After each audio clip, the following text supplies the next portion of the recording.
আমরা খরচ তো অনেক বেশি, খরচ মনে কানি হেতে এক কানি হেত কাটতে গেলে 4টা কামলা কাটতে পারবে না।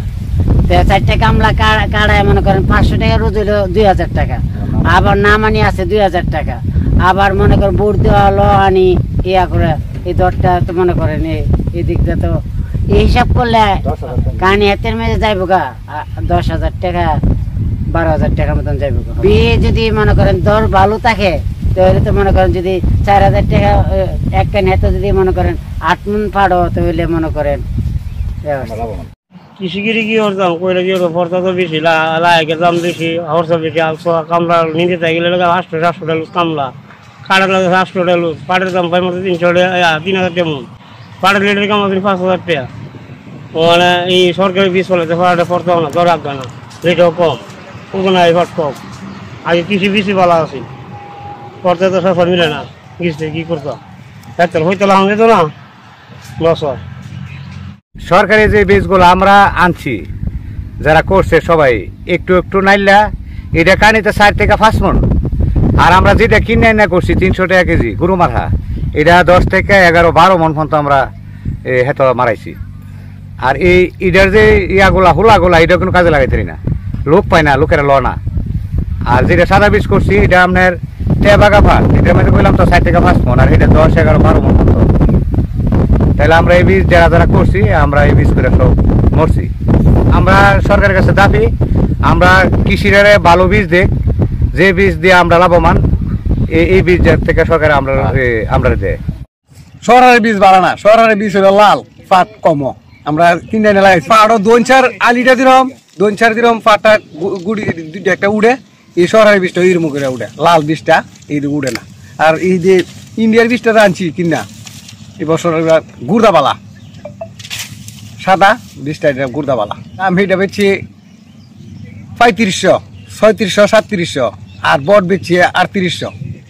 যে গৃহস্থ মানে যে বীজ দেয় বীজ ফলন না ও না মানে লাল হয়ে মাতে না, এটা আমরা লসও।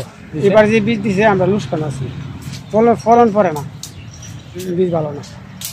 গত বছর আমরা যে ফাট করছি খুব লস গেছে, ফাটের মাঝে দরও কম হয়েছে, আবার দামেও কম। এই বছর ফাট 12 মণ দর হয়েছে, 3500-3600 টাকা বেচতাম পারি, 12 মণ দর হয়েছে।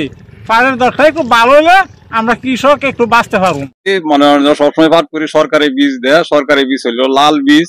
লাল বীজ আমি সরকারি বীজ আইনা করছি, আমার এত ফলন ভালো হয়েছে না, চিকুন নাইলা। আর আমার পাশের এত যারা নাকি গরু মাথা বীজ কিনে আইনা ফেলাইছে সাদা আলির বীজ বাজার থেকে, হেত ফলন খুব ভালো হয়েছে। আমরা সরকারের কাছে আবেদন করি যার থেকে ভবিষ্যতে আমরা পরবর্তী আমরা সাদা বীজ দেওয়া গরু মাথা যে বীজটা এই বীজটা যার থেকে আমরা কৃষকেরা দেওয়া, তাহলে আমরা লাভবান হতে পারবো।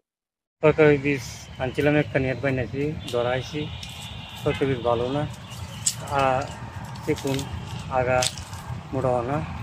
আমরা বাজারতে বীজ কিনে না ফেলাইছি, তো মোটামুটি আল্লাহ দিলে আমরা ফলন ভালো। আর যারা নাকি সরকারি বীজ ফেলাইছে হারার ফলন তেমন ভালো হয়েছে না, হারার লোকসান হয়েছে কিছু। আশা করি মোটামুটি আমরা ফলন ভালো হয়েছে, আমরা একটু লেট দিয়ে বাড়া আমরা একটু ভালো হয়েছে।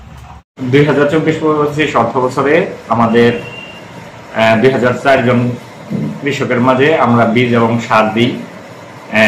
এখন আমাদের কৃষকের রিপোর্ট হচ্ছে লাল পাট তারা পাওয়াতে তাদের ফলন কম হয়েছে অনেক। এই প্রেক্ষিতে আমরা মাঠে গেছি এবং কি আমরা যে দেখে আসলেও যে পাটের ফলন কম হয়েছে। এই বিষয়ে আসলে আমাদের এখন আমার কিছু করার নাই, আমার অধিদপ্তর থেকে সরাসরি পাট বীজ দেয় এবং বিএডিসি থেকে সরাসরি আমরা পাট বীজ পাই, যার কারণে আমাদের কিছু করার এই বছর আর থাকে না।